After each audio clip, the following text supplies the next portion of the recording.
ಇಲ್ಲ ಮಾಡಲಿಲ್ಲ. ನಂದು ಯಾವುದು ವೆಡ್ಡಿಂಗ್ ಸದ್ಯಕ್ಕೆ ಸೀಸನ್ ಇಲ್ಲದೆ ಇರೋದ್ರಿಂದ ಅದಕ್ಕೆ ಹೇಳಿದ್ದು ವೆಡ್ಡಿಂಗ್ ಸೀಸನ್ ಇನ್ನು ಸ್ಟಾರ್ಟ್ ಆಗಿಲ್ಲ ಅಲ್ವಾ. ಅದೇ ಎಲ್ಲರೂ ಆಹ್ವಾನ ಆಗ್ತಿರಲ್ಲ. ವೆರಿ ಸೂನ್ ಮ್ಯಾರೇಜೇ, ಮ್ಯಾರೇಜ್ ಆಗೋದಂತೂ ಕನ್ಫರ್ಮ್. ಹಾಂ ಸರ್,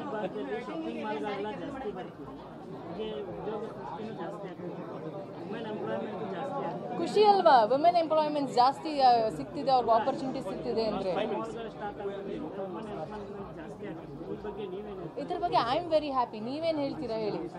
ಯು ಆರ್ ಹ್ಯಾಪಿ ಅಷ್ಟೇ. ಖುಷಿ ನನಗೆ ಈ ಒಂದು ಭಾಗದಲ್ಲಿ ಇಷ್ಟು ಶಾಪಿಂಗ್ ಮಾಲ್ಸ್ ಓಪನ್ ಆಗ್ತಿರೋದು ಆ್ಯಂಡ್ ಹೆಣ್ಣುಮಕ್ಳಿಗೆ ಅವಕಾಶಗಳು ಸಿಗ್ತಿರೋದು ಆ ಒಂದು ಕೆಲಸ ಮಾಡೋದಕ್ಕೆ. I am very happy. ತುಂಬ ಖುಷಿ ಇದೆ. ಹೆಣ್ಮಕ್ಳು ಗಂಡು ಮಕ್ಕಳು ಬೆಳೀಲಿ, ಹೆಣ್ಮಕ್ಳು ಬೆಳೀಲಿ, ಇಬ್ಬರಿಗೂ ಸಮಾನತೆ ಈಕ್ವಲ್ ಆಗಿರಲಿ ಅಂತ ಅಷ್ಟೇ.